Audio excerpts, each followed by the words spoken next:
Do you think that pretty dress gives you the right to parade in front of me? His coffee-stained breath struck her face as his knee drove hard into her back, pressing Serena Hawthorne's cheek against the cold marble floor of the courthouse in broad daylight beneath the silent stares of dozens of onlookers. Serena Hawthorne, an elegant black woman dressed in a silk suit, was publicly humiliated. Thrown to the ground and handcuffed by a white police officer over a simple accidental brush of shoulders, he flaunted his power, believing himself untouchable. Yet what he failed to grasp was that this single act of arrogance would mark the beginning of his own complete downfall. Before we continue, tell me from which part of the world you are watching, and do not forget to subscribe, because the next story is one you will not want to miss. Morning sunlight streamed through the tall arched windows of the King County Courthouse, illuminating motes of dust that danced in the air like quiet, silent witnesses. The scent of floor wax, old paper, and stale coffee hung heavy in the atmosphere. Serena Hawthorne moved with graceful purpose through the busy hallway. The black silk of her dress brushed softly against her skin. Delicate white plum blossoms adorned the fabric, a gentle contrast to the authority she carried in her leather briefcase. At 34, she possessed a striking and commanding beauty, high cheekbones, intelligent eyes, and a confident posture that drew every gaze. Her figure, enhanced by the impeccably tailored dress, had attracted more than one lingering look since she had moved into the exclusive Northwood Hills neighborhood. She was aware of the stares. Some held curiosity, others admiration, and still others were tinged with a resentment she knew all too well. She was reviewing case notes on her phone, mentally preparing for a preliminary hearing, when it happened. A man moving quickly in the opposite direction, head lowered while shouting into his phone, changed course without looking. The collision was slight, a mere brush of shoulders. Serena barely stumbled. Her reflexes kept her upright. "Oh, excuse me," she said automatically, her voice calm and polite. But the man she had brushed against had no interest in apologies. Officer Grant Brennan of the Kansas City Police Department, a man whose 38 years showed clearly in his perpetually scowling face, stopped dead. His uniform stretched tight across his burly frame, and his hand moved instantly to the butt of his holstered weapon, a pure gesture of instinctive aggression. He was the courthouse security liaison, a post that gave him dominion over these hallways, and he ruled them like a petty tyrant. He had seen her before, parading through the courthouse, living in his neighborhood. "Excuse me," he growled in a deep voice that cut through the hallway murmur. The polite chatter of legal professionals and anxious citizens faded as people began to notice the shift in atmosphere. Serena looked up from her phone, frowning slightly at his tone. "Yes?" she said. "I'm sorry. It was an accident." She tried to step around him, but he blocked her path, planting his polished black boots firmly on the marble floor. "An accident," he repeated, his eyes raking her from head to toe. The look was not one of appreciation, but of possession, of appraisal. He took in the expensive dress, the designer bag, the firm set of her jaw. "You people think you can do whatever you want, don't you?" The words hung in the air, dense and ugly. "You people." Serena stiffened. She had dealt with men like Brennan her entire life, men who saw the color of her skin before her humanity, who viewed her confidence as a threat. Her FBI training screamed at her to de-escalate, to analyze. But the woman inside her, the one who had fought for every scrap of success, felt a surge of anger. She kept her voice steady, a carefully practiced mask of professional calm. "I have no idea what you're talking about, officer. If you'll allow me to pass, I have a meeting." Brennan's lips curled into a sneer of contempt. He read her composure not as professionalism, but as arrogance. A meeting? Sure you do. You think that pretty dress gives you the right to walk all over everyone? He took a deliberate step toward her, invading her personal space. The stale coffee on his breath enveloped her. You need to learn some respect. The hallway fell completely silent. Lawyers in expensive suits paused. Legal assistants clutched their files tighter. A young couple waiting for their hearing drew closer together. No one intervened. They knew Brennan. They knew his temper. The only one showing disrespect here is you, Serena said, lowering her voice with precise coldness. Now step aside. That was the limit. Her refusal to cower, her direct challenge to his authority in front of everyone, was more than his fragile ego could bear. "Oh, you think you're so smart?" he snapped. Before Serena could react, he reached out and seized her arm. The grip was brutal.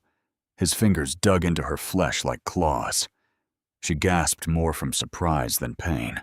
"That's it," Brennan declared in a booming voice. "You're under arrest for assaulting an officer." The absurdity of the accusation was staggering, yet there was not a trace of doubt in his eyes, only the triumphant gleam of a predator who had cornered his prey. He twisted her arm behind her back with a violent, precise motion. The silk of her dress strained at the seams. "What are you doing?" she asked, struggling against his grip. He answered by tripping her. Serena's world tilted for one agonizing instant. She was airborne before she crashed onto the hard, cold marble floor. Her briefcase and phone flew from her hands, the sound echoing through the cavernous, silent hall. The impact drove the air from her lungs. A sharp pain shot through her hip and shoulder. Then Brennan's knee drove into her back, pinning her. His weight crushed her chest as he leaned down, his face mere inches from hers. "You think that pretty dress gives you the right to walk all over me?" he whispered, his voice thick with venomous satisfaction. Her cheek was pressed against the polished stone. The cold contrasted brutally with the searing humiliation flooding through her. The weight of Officer Brennan's knee on Serena's back felt like a crushing anchor, pinning her not only to the floor, but to a reality she had spent her entire life fighting to transcend. The cold marble against her cheek landed like a slap, a raw reminder of her sudden and brutal powerlessness. Around her, a semicircle of silent spectators had formed. She could see their shoes, polished Oxfords, understated flats, worn sneakers, all motionless, all silent. Their silence was a verdict in itself, proof of the fear Brennan wielded as his primary weapon. He was humiliating her, and they were his captive audience. "Let me go," Serena managed to whisper, her voice muffled against the floor. Her mind, an instrument of logic and precise law, raced at full speed. It cataloged every detail: the pressure of his knee, the tightening grip on her wrist, the metallic smell of his uniform, the specific faces in the crowd that quickly looked away when she met their eyes. This was not merely an assault.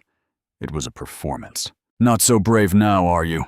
Brennan growled, yanking her arm higher. A sharp, stabbing pain shot through her shoulder. He was deliberately trying to inflict pain, to break her. He pulled a pair of handcuffs from his belt, the metallic clink a sound of grim finality. "You have no grounds for this," Serena declared, her voice trembling with rage and the difficulty of breathing. "I have every right I need," he replied, raising his voice so the crowd could hear. "You shoved me. You resisted. That's assault on a police officer. End of story." His partner, a younger and less imposing officer named Reeves, finally stepped forward with a worried expression. "Grant, maybe we should take her to the station or something. Not out here." Brennan shot him a look of pure contempt. "You questioning my procedure, Reeves?" He made a scene of it. He treated her like a provocateur. He snapped the first cuff onto Serena's right wrist, tightening it until the steel bit into her skin. He was tightening them too much on purpose, another small act of cruelty. Then he seized her other hand, forcing it behind her back alongside the first. The second cuff closed with a decisive click. The cold, heavy sensation of restraint sent a fresh wave of humiliation through her. She was a federal prosecutor, a respected judicial officer, and they were binding her like a common criminal in the very hallways where she practiced law. "Get up," Brennan ordered, hauling her roughly to her feet. Her dress was twisted, a smear of dust marring the white plum blossoms at her hip. Her hair, once flawless and gleaming, now had loose strands framing her face. He shoved her forward. "Let's go. Time to see what a real cell looks like." He paraded her down the center of the hallway like a conqueror with his trophy. People parted before them like water. Serena kept her head high, refusing to show him the shame consuming her. She locked eyes with a senior partner from a major law firm she knew, a man who had once praised her legal insight at a bar association dinner. He looked at her, then quickly dropped his gaze to his shoes, his face twisted with discomfort. His cowardice hurt almost as much as the handcuffs. They reached the main security checkpoint near the entrance. Her briefcase and phone still lay abandoned on the floor where they had fallen. "My property," she said quietly, the words in order. Brennan laughed. "That's evidence, sweetheart. We'll see about that when the time comes." He shoved her against the wall beside the metal detectors, pressing his body uncomfortably close as he began to pat her down. His hands were rough, invasive. He was not searching for weapons. He was reasserting his dominance one last time in public. His fingers lingered at her waist, at her hips, a final humiliating touch. "Gotta make sure you're not hiding anything," he murmured, his hot breath against her ear. Serena remained completely still. Her entire body was rigid with a fury so deep it felt like ice in her veins. She forced herself to stay silent, to deny him the satisfaction of a struggle. Her fight would not be here, on the floor with her hands bound. Her fight would come later, in a place where his badge meant nothing and her authority was absolute. Reeves stood beside them, shifting his weight from foot to foot, eyes fixed on a distant point on the far wall, deliberately avoiding the scene his partner was creating. His silence made him complicit, another cog in the machine that allowed men like Brennan to thrive. "All right, she's clean," Brennan finally announced, stepping back with a self-satisfied smile. He took her arm again. "Let's take a little walk to the station. You're gonna love the facilities." As he guided her out through the imposing courthouse doors into the bright, unforgiving sunlight, Serena made a silent promise. He believed he was putting her in her place. He had no idea he had just signed the death warrant for his own career. The holding cell at the station was a world apart from the sunlit marble of the courthouse. It was a small concrete box that smelled of stale sweat, disinfectant, and despair. A cold, unyielding metal bench was bolted to the wall. The only light came from a fluorescent bulb in the hallway that flickered erratically, casting long, dancing shadows. Officer Brennan shoved Serena inside without a word. The heavy steel door slammed shut behind her with a sound that felt like the closing of a chapter. The latch locked with a visceral, final click. For a long moment, Serena stood motionless in the center of the cell, the sharp pain in her shoulder and the pressure of the handcuffs, a constant, aching reminder of her situation. They had left the cuffs on. That violated protocol for a non-violent minor offense, another calculated act of cruelty designed to dehumanize her. She looked at herself in the small, polished steel mirror above the sink. A woman she barely recognized stared back. Her dress was wrinkled and stained. Her hair was disheveled. A dark bruise was beginning to form on her cheekbone where her face had struck the floor. But it was her eyes that held her attention. They were not filled with fear or despair. They burned with a cold, focused fury. The initial shock and humiliation had burned away, leaving behind the pure, unclouded mind of a prosecutor. This was no longer a personal assault. It was a case. Brennan was the defendant, and she was already building an irrefutable argument against him. She sat on the bench, forcing herself to breathe more slowly, enduring the pain. She reviewed the entire incident in her mind, recording every action, memorizing every word. Brennan's initial aggression, the phrase, "you people," the false accusation, the violent takedown in a public place, the overly tight handcuffs, the humiliating and unnecessary search, the refusal to let her retrieve her belongings, the complicit silence of his partner Reeves, the faces of the witnesses who did nothing. All of it was evidence. Time passed. No one came. They were trying to break her spirit, to leave her stewing in the filth until she forgot the power she wielded beyond these walls. But they had underestimated her. They saw a beautiful woman in an elegant dress. They did not see the years of exhausting study, the sleepless nights preparing for trial, the iron will forged in legal battles against men far more powerful and cunning than Grant Brennan. Finally, the slot in the door scraped open and a tray was shoved through. A bologna sandwich on hard white bread and a cup of lukewarm water. It was a meal designed to insult. Serena ignored it. She walked to the bars and gripped them. "I want my phone call," she said in a clear, firm voice that carried down the empty hallway. The desk sergeant, a heavy-set man named Harlan with a look of boredom, did not even glance up from his crossword. "You'll get it when we finish the paperwork." "I understand," Serena replied in a tone that admitted no argument. "It is my constitutional right. I have been held for a considerable time without being processed. If you deny me that right, Sergeant, I will add your name to the federal lawsuit that will be filed against this department." The words "federal lawsuit" seemed to hang in the air.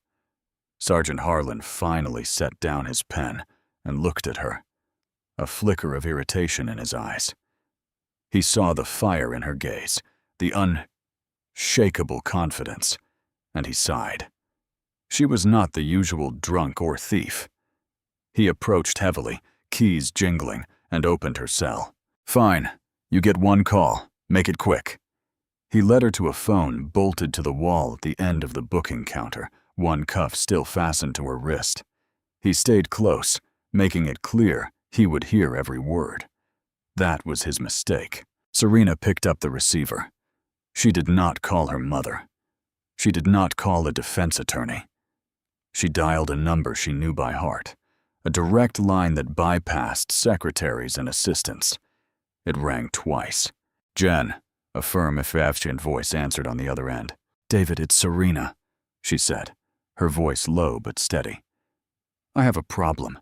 Sergeant Harlan shifted, a mocking smile on his lips, assuming she was calling her boyfriend. "Serena, where are you? You missed the preliminary hearing." "I know. I'm in a holding cell at the Central King County Station," she said calmly. A stunned silence filled the line. "Where are you? What happened?" "I was arrested at the courthouse for assaulting an officer. The officer who arrested me is Grant Brennan." Harlan's smile vanished. He knew Brennan. He knew his reputation. "David," Serena continued, her voice growing harder, "I need you to listen very carefully. I am invoking my authority as Assistant United States Attorney. I want you to send 2 federal marshals to this station immediately. I want you to come personally, and I want you to bring an official order to preserve every surveillance recording from the main courthouse hallway covering the morning hours. Inform the station chief that his entire department is under immediate federal investigation for civil rights violations." The silence on the other end transformed into a quiet, dangerous tension. "Done, Serena. We're on our way. Don't say another word to them." The call ended. Serena hung up the phone and turned to face Sergeant Harlan. He had gone pale. His mouth hung slightly open. The words, "Assistant United States Attorney" and "Federal Civil Rights Investigation" echoed through the small, quiet room. For the first time that day, she saw genuine fear in a police officer's eyes. The balance of power had just shifted, and the resulting tremor was about to bring the entire building down. The short while that followed Serena's call were the longest of Sergeant Harlan's life. Without a word, he removed the handcuffs from her wrists and led her back to the cell. His earlier boredom had been replaced by a palpable anxiety that made him sweat. He locked the door, but did not return to his crossword. Instead, he paced behind the booking counter, snatching up his phone and making a series of frantic, low-voiced calls. Serena sat on the bench, outwardly calm, but she strained to hear, catching fragments of his panicked conversations. "I'm not kidding. A U.S. attorney. Brennan arrested a U.S. attorney. Yes, that Brennan. Get the chief on the line right now." The atmosphere in the station had changed. The bureaucratic sluggishness had been replaced by a palpable tension. The news was spreading. Doors opened and closed with greater urgency. Officers spoke in low, worried tones. Everyone knew Brennan. Everyone knew this was serious. Their arrival did not go unnoticed. 2 sleek black sedans with official plates pulled up to the curb. Their presence stood in immediate and stark contrast to the Kansas City patrol cars. 4 men in dark, impeccably tailored suits stepped out. They did not walk. They moved with a determination that radiated authority. The man leading them, David Langford, the United States Attorney for the district, was a sharp-featured man in his 40s, whose calm barely concealed the fury in his eyes. They swept through the main doors of the station like a hurricane. The 2 officers at the reception desk, who had been joking moments earlier, fell silent and snapped to attention. David did not stop. "Where is she?" he asked in a low voice that carried the full authority of the Department of Justice. Sergeant Harlan, pale as ash, pointed a trembling finger toward the end of the hallway. "Cell 3, sir." At that moment, Officer Grant Brennan returned to the booking area with a styrofoam cup of coffee in his hand and an expression of self-satisfaction. He had just finished drafting his fabricated report, filled with invented details about the assault and Serena's violent resistance. When he saw the men in suits, his self-satisfaction evaporated, replaced by confusion. "Who are these guys?" he asked Harlan. David Langford stopped directly in front of him. The federal marshals flanked him, their cold, analytical eyes examining Brennan from head to toe. "Are you Officer Grant Brennan?" David asked in a dangerously neutral tone. "Yes. Who's asking?" Brennan puffed out his chest, trying to reassert his authority. David ignored the question. Turned and walked toward the cells. "Let her out, now!" Brennan stepped into his path. "Hold on. That woman is my prisoner. She assaulted me. She's not going anywhere until she's booked." David turned slowly toward him. A cold, thin smile touched his lips. "Officer, you appear to be under a serious misunderstanding. You are about to open that cell door and release my colleague, the woman you assaulted, falsely arrested, and unlawfully detained. She is Assistant United States Attorney Serena Hawthorne."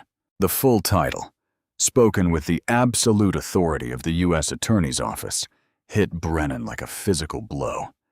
His face underwent a rapid succession of transformations: confusion, disbelief, dawning comprehension, and finally, absolute terror. His eyes darted from David to Serena's cell and back to David. The beautiful woman in the torn silk dress, the new neighbor from Northwood Hills, the uppity woman he had decided to put in her place. A federal law enforcement officer? It was impossible. It could not be. "That's a lie," he stammered, but his voice lacked conviction. "Does this look like a lie?" David asked, displaying his federal credentials. One of the marshals stepped forward with a key that Harlan had practically thrown at him. He unlocked Serena's cell and swung the door open. Serena stepped out and straightened, ignoring her disheveled appearance. The bruises and dirt only accentuated the unbreakable strength in her gaze. She locked eyes with Brennan, her expression unreadable, cold as a glacier. All the arrogance, all the brutal confidence drained from Brennan in an instant. He looked like a deflated balloon. The predator had just realized he had attacked a creature far higher on the food chain, and that creature was now regarding him as dinner. "Assistant United States Attorney Hawthorne," David said formally, breaking the stunned silence of the station. "You're injured. A federal physician will examine you." "But I can still perform my duties," she replied, without taking her eyes off Brennan. One of the marshals handed Serena her briefcase and phone, recovered from the courthouse. She took them, feeling their familiar, comforting weight. She felt whole again. She was in her element. "Officer Brennan," she said, and though her voice was soft, it commanded the attention of everyone in the room. "From this moment forward, you are the subject of a federal investigation for alleged civil rights violations. Pursuant to Title 18, Section 242 of the United States Code, you are to have no contact with me or with potential witnesses. You will surrender your badge and service weapon pending the conclusion of the investigation. All further communication will be conducted through the United States Attorney's Office." Each word was a precise blow that dismantled his career, piece by piece. He was pale, and his hands were trembling. He looked to his partner Reeves for support, but Reeves stared at the floor, refusing to meet his eyes. He looked at Sergeant Harlan, who seemed to be trying to melt into the wall. He was alone, completely alone. The power he had wielded so casually had vanished, stripped away in an instant by the revelation of 6 simple words. Assistant United States Attorney Serena Hawthorne. The transition from the squalid station to the sterile, silent conference room of the United States Attorney's Office was jarring. The air smelled of clean carpet and ambition. Sunlight poured through a floor-to-ceiling window, offering a panoramic view of the city, a city Serena had sworn to protect. A federal agent, a woman with a kind but professional manner, had just finished photographing Serena's bruises. The deep purple mark on her hip, the scrapes on her shoulder, the red, irritated bands around her wrists where the handcuffs had been cruelly tightened. Each photograph was another piece of evidence. Exhibit A, B, C in the case of the United States versus Grant Brennan. Serena had changed out of the torn silk dress into a spare suit she kept in her office.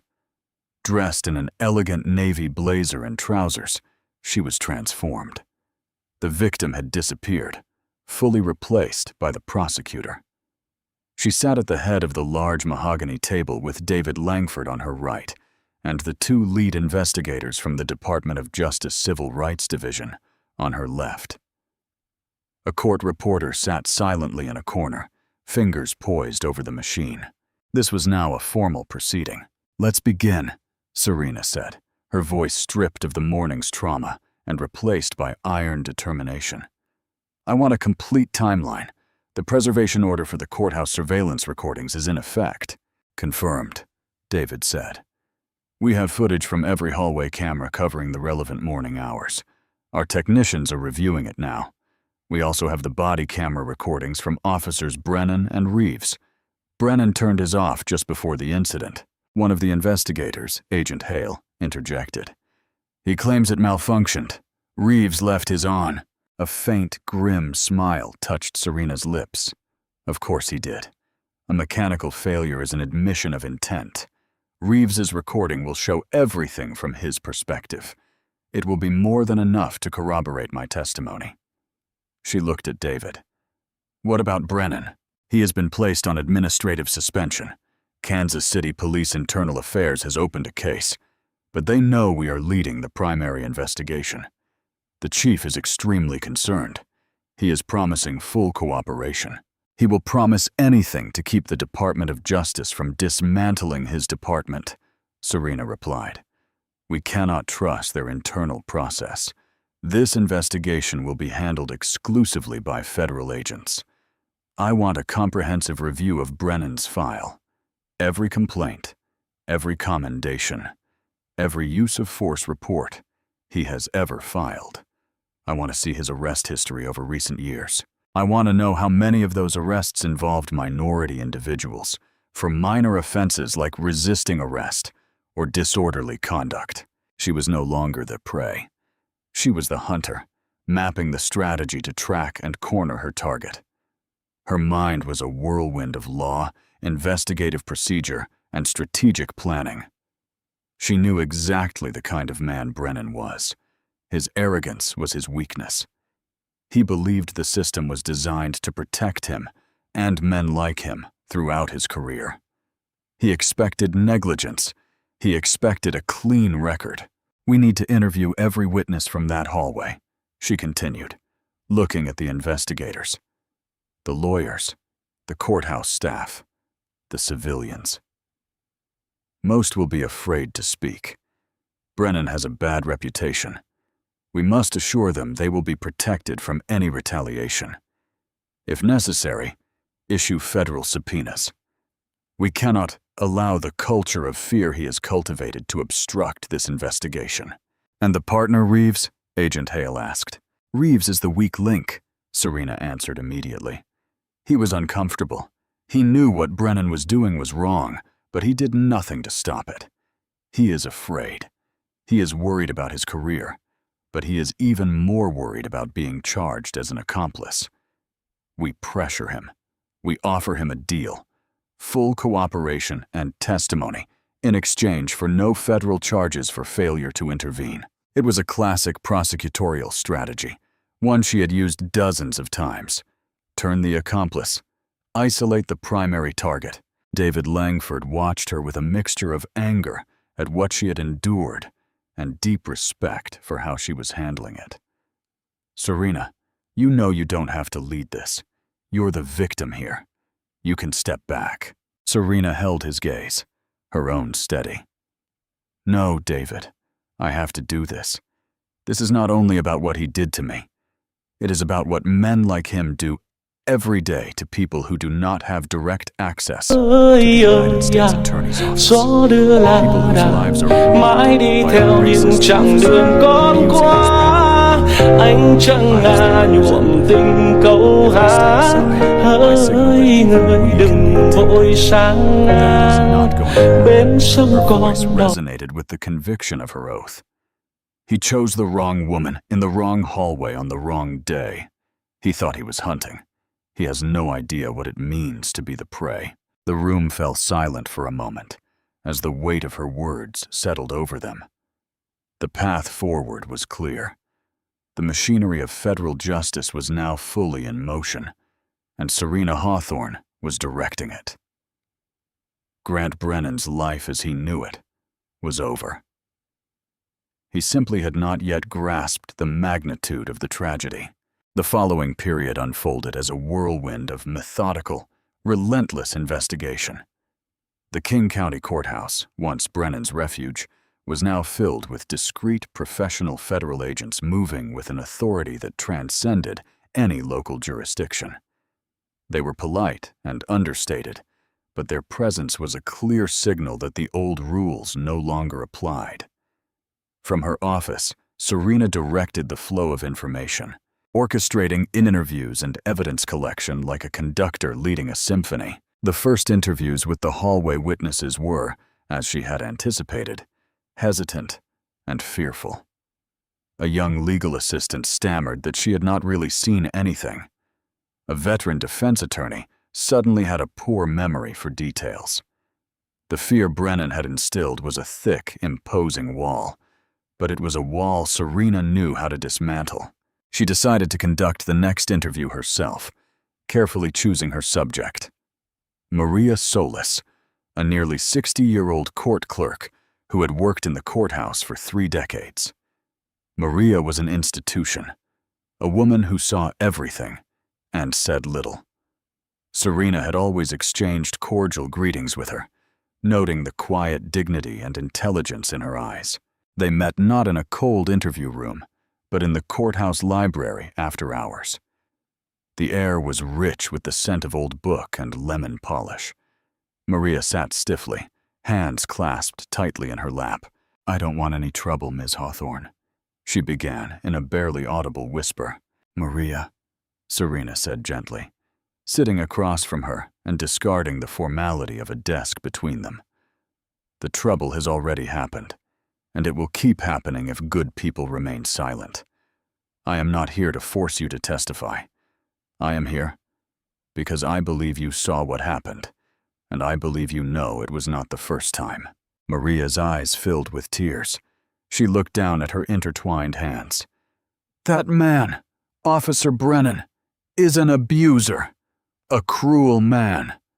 She drew a deep breath, her voice breaking. I saw everything. You did nothing wrong. You were polite. He was looking for a fight. He always is, especially with people of color. Then the story poured out of her, a torrent of long-suppressed frustration and fear. She told Serena about the time Brennan accidentally tripped a young black defendant who was handcuffed, sending him tumbling down the stairs. The time he mocked a Hispanic woman who spoke limited English, ridiculing her accent in front of a crowded office until she fled in tears without filing her protective order. The countless times he had muttered racist insults under his breath or subjected people to unnecessarily violent searches. Everyone knows, Maria whispered, her voice trembling with a mixture of anger and shame. The judges, the lawyers, the other officers, they all know who he is, but he is protected. The union, the chief. No one wants to cause problems, so we all look the other way. You don't have to look the other way anymore, Maria, Serena said firmly but reassuringly.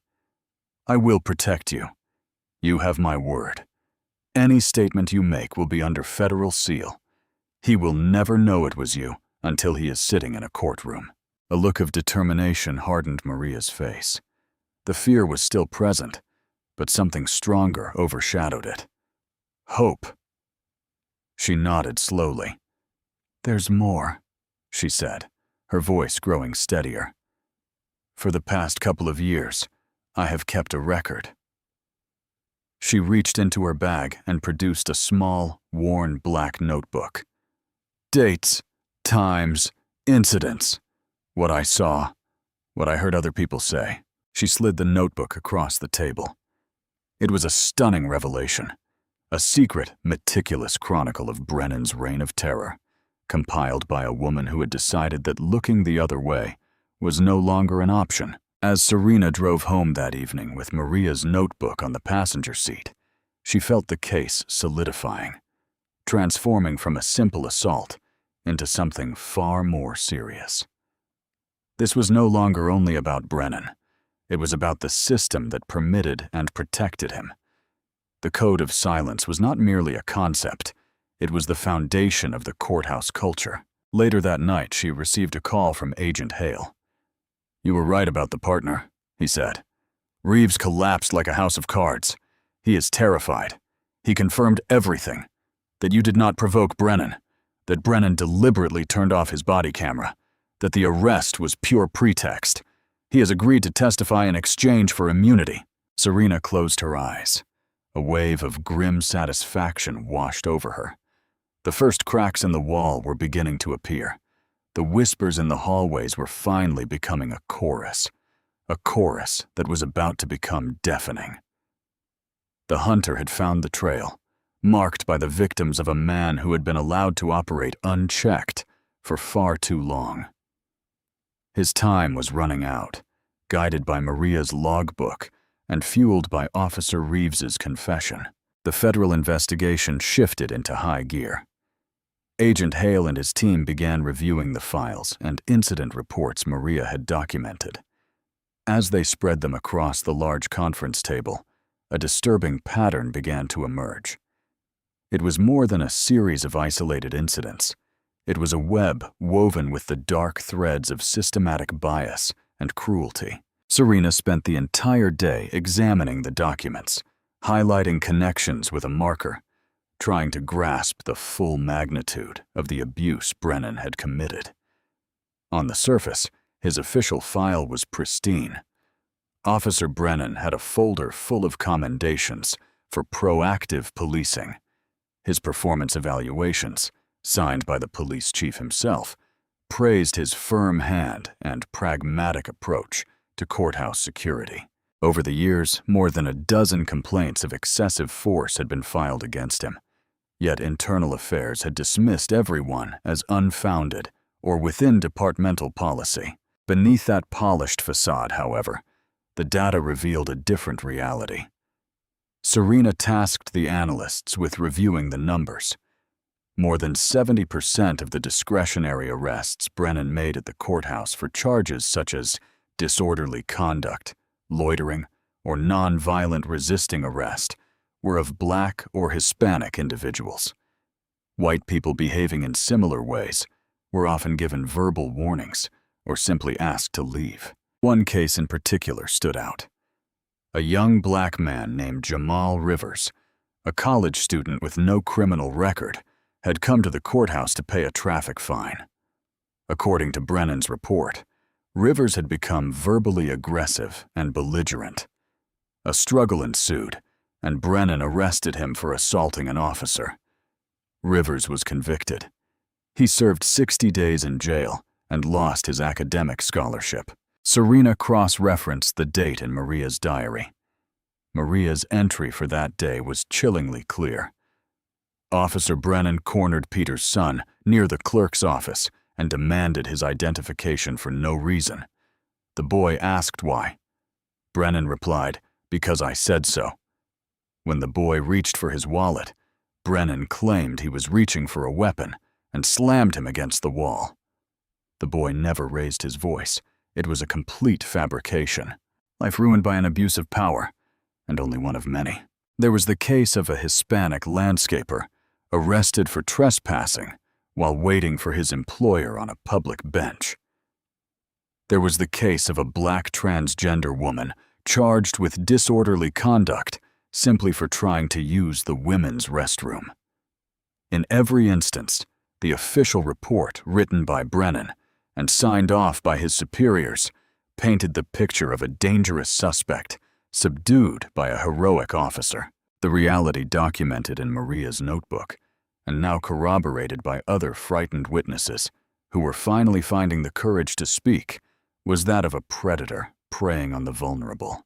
The investigation expanded. Agents discovered that Brennan frequently forgot to activate his body camera during these contentious arrests. They found that evidence in cases involving him often went missing or was lost if it did not support his version of events. They also uncovered a financial trail.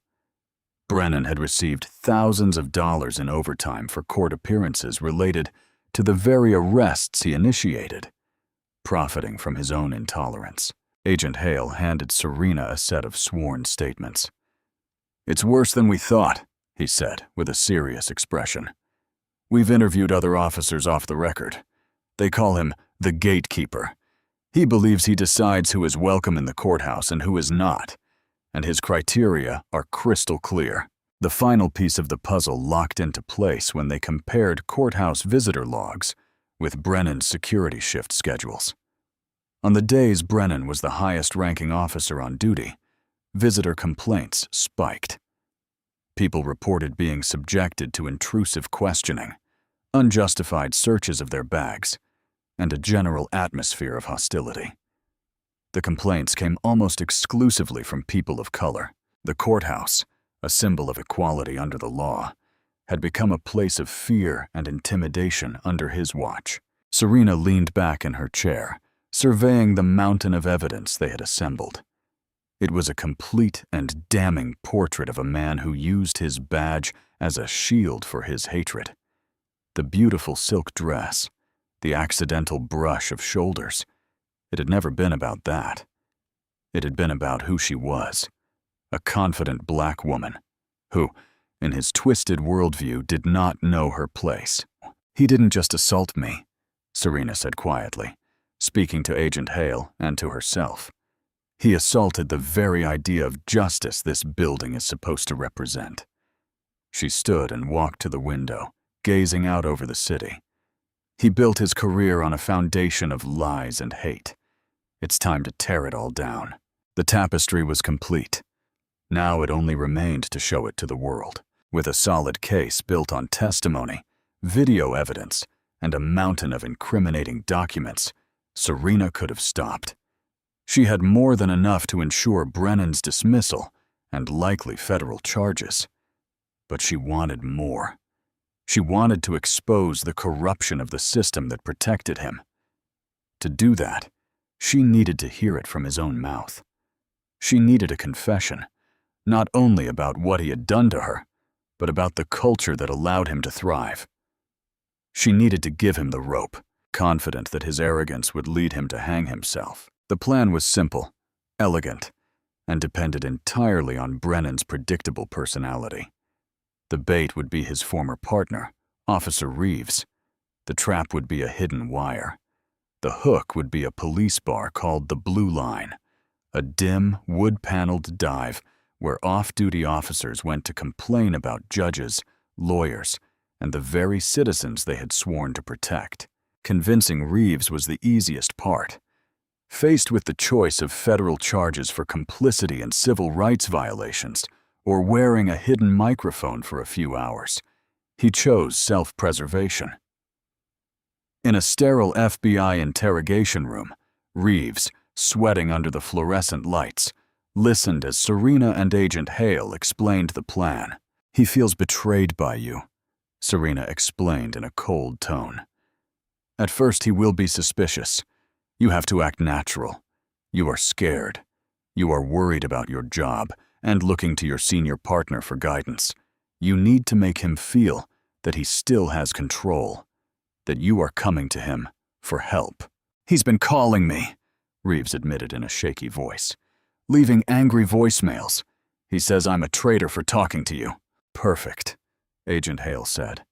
"Call him back. Tell him you're terrified, that the feds are trying to pin everything on you. Tell him you need to meet somewhere quiet to talk, just the two of you. Suggest the Blue Line. It's his territory. He'll feel safe there." Reeves swallowed and nodded. "What do I need him to say?" "We don't want you to lead him too hard," Serena instructed. "Just get him talking about that day, about me.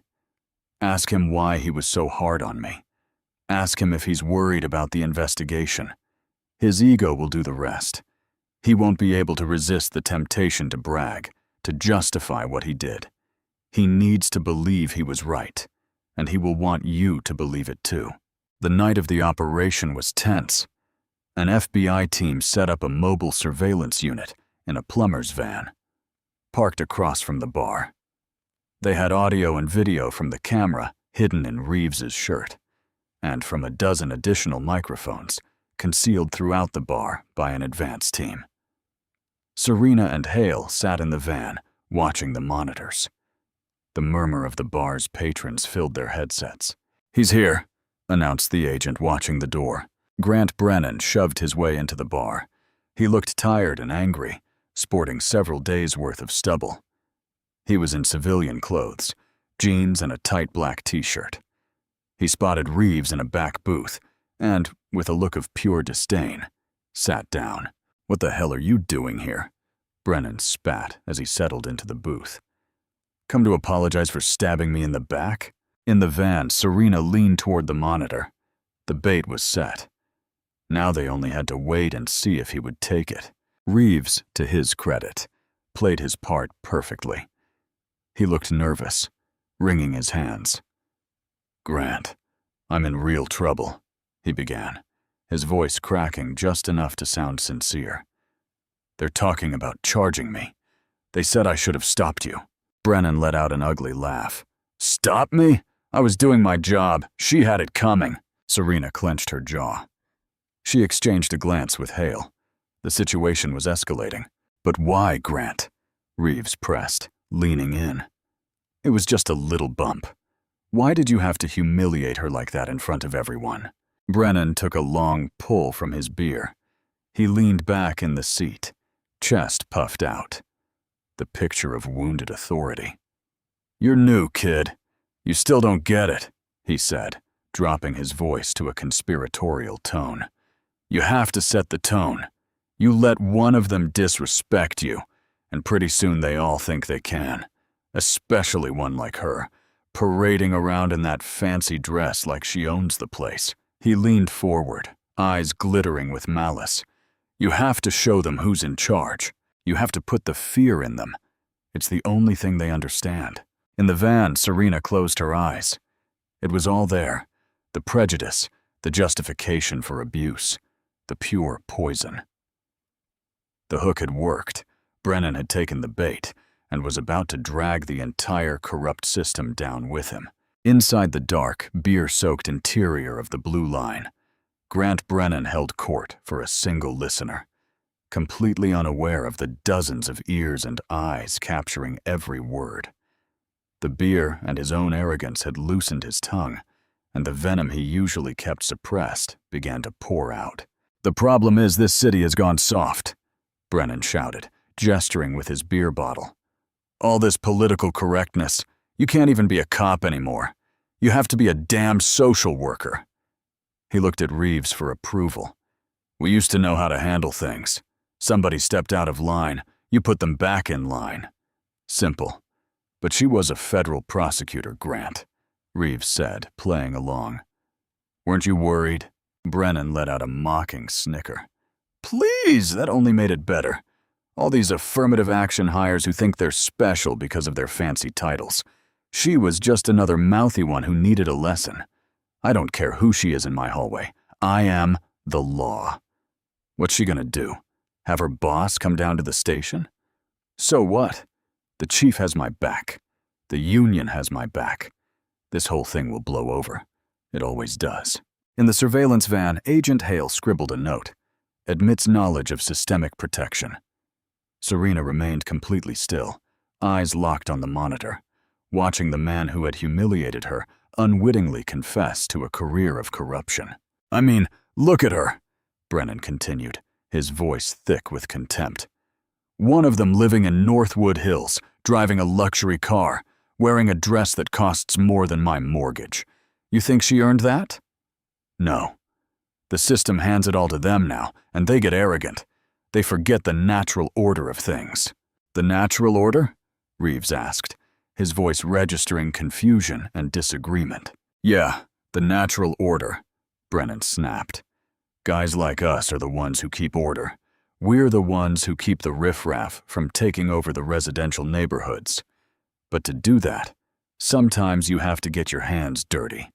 You have to bend the rules. If you see a guy who looks like he's up to something, you don't wait for him to commit a crime. You seize the car, run the name, find a reason. That's called proactive policing. And what you did to her? That was proactive policing? Damn right," Brennan said proudly, thumping his chest with his thumb. "I was sending a message, not just to her, but to everyone else in that courthouse. A message that says don't get comfortable. Don't forget who's in charge. That's how you maintain control." He took another long pull of beer, leaned in, and dropped his voice to a conspiratorial whisper. "Let me tell you something about that kid Jamal Rivers, the one who lost his scholarship. He was mouthy just like her, so I added a few charges to his file. Resisting, assault. The judge reads that, and he doesn't see some college kid, he sees a thug. And just like that, another one off the streets. That's how the game is played, kid. We write the story." That was the final drop that overflowed the cup, a boastful confession of fabricating evidence and ruining a young man's life. In the van, Serena nodded once to Agent Hale. That was everything. They had it all. Hale spoke into his microphone. "All teams." Back in the bar, Brennan was about to launch into another diatribe when the front and rear doors of the establishment opened simultaneously. Two teams of FBI agents in tactical vests with the letters FBI in large yellow print entered with silent, rapid efficiency. The bar patrons froze, drinks halfway to their lips. The jukebox seemed to die on its own. Brennan jerked his head around. His face, flushed with beer and bravado, went corpse pale. He saw Agent Hale approaching with a grim expression. Brennan's eyes shot to Reeves, who stared fixedly at the table, refusing to look at him. And in that instant he understood. The friendly talk.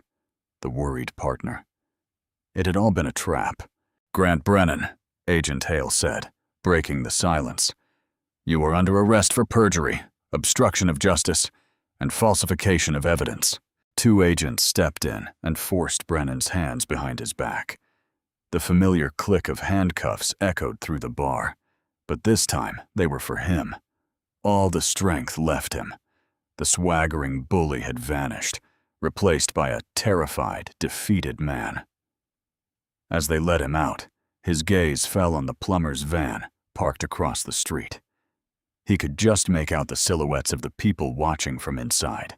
The bravado with which he had intended to solidify his power and authority in front of a junior officer had been his undoing. He had written the final chapter of his own story, and it did not end with a bang, but with the quiet, infamous click of handcuffs in a silent bar. The consequences of Grant Brennan's recorded confession were swift and catastrophic for the corrupt ecosystem that had spawned him.